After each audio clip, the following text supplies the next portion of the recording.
Welcome to this explainer. Today we are diving into a really fascinating mystery hiding right inside one of the world's most famous treats. We're breaking down a recent analysis from Halal Radar on the halal status of Haribo Gummy Bears.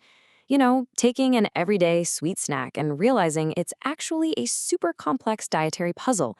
It's honestly a brilliant case study in global supply chains, ingredient sourcing, and how modern consumers navigate ancient dietary laws. So buckle up, because this might just change how you look at the candy aisle forever. It really all boils down to one central question. Is Haribo halal or haram? I mean, most of us just see Haribo as a fun, sweet snack, right? It's that classic treat kids love, something you probably just grab at the supermarket checkout without thinking twice. But as our source material points out, for a Muslim, food is never just food. There's a much deeper teaching at play here that requires asking, where exactly did this come from, what's actually inside it, and is it pure to consume? And we're not talking about the sugar, the bright colors, or the fruit flavors here. No, there is one specific ingredient that literally changes everything. Okay, let's dive into this. Is it halal or haram? Well, the answer isn't a simple yes or no. The answer is it depends. And yeah, I know that might sound a little frustrating at first, but understanding why it depends is exactly what makes this explainer so important. It means we have to take a much closer look at the nitty-gritty specifics of how these little bears are actually manufactured. Because right at the heart of the Halal Radar investigation is this incredible paradox. Think about this. You could have the exact same brand, the exact same gummy bear, sitting in what looks like the exact same colorful packet, yet one of them is completely permissible and the other completely forbidden. How is that even possible? Well, it all comes down to totally different ingredients hiding right under that exact same brand name. Which brings us to the central culprit of our mystery: gelatin. This is the magic ingredient that gives gummy bears that iconic, soft, chewy, bouncy texture we all know and love. But what actually is gelatin? Well, according to the source, it's an ingredient typically made from animal skin, bones, or connective tissue. It does a great job mechanically holding the candy together, sure, but because it's derived directly from animals, it immediately triggers some major dietary and religious implications for Muslim consumers. Let's break down exactly why gelatin is such a massive focal point here.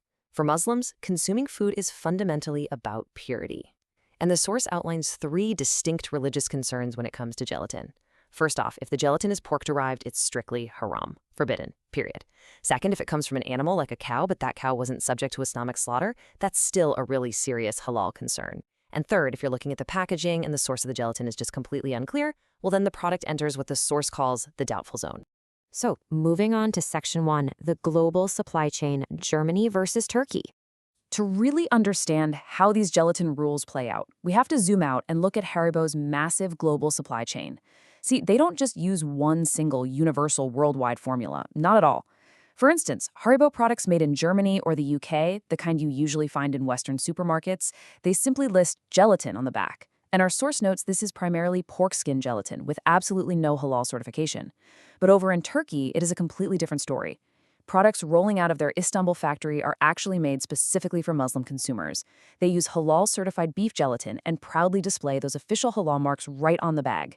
And this brilliantly illustrates the divide. Which brings us to a really foundational takeaway from the Halal Radar analysis. You simply cannot judge Haribo by the brand name alone.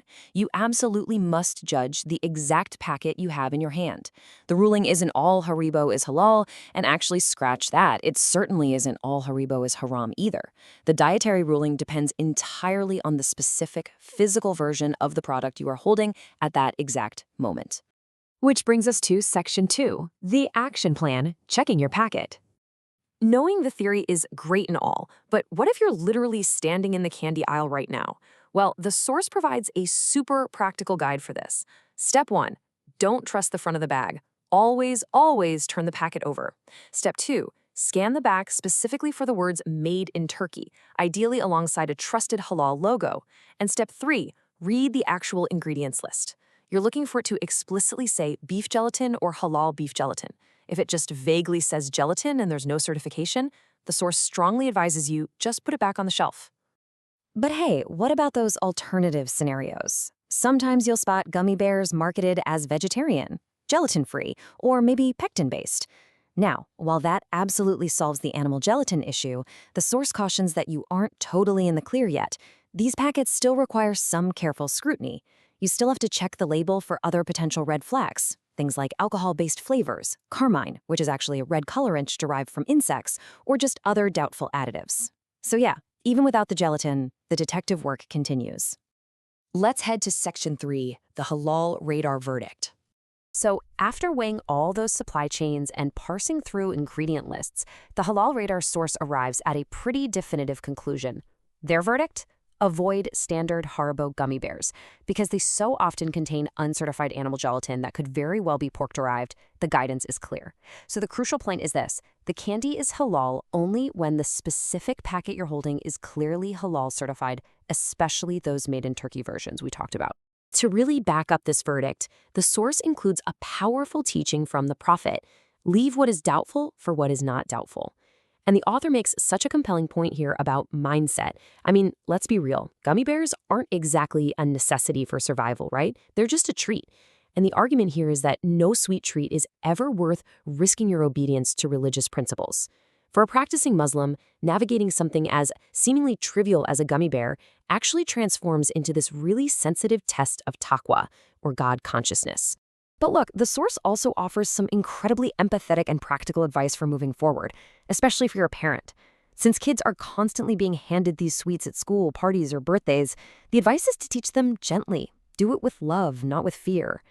Frame it around actively choosing what is pure. Plus, if you or your family ate regular Haribo in the past without having a clue about the gelatin source, don't panic.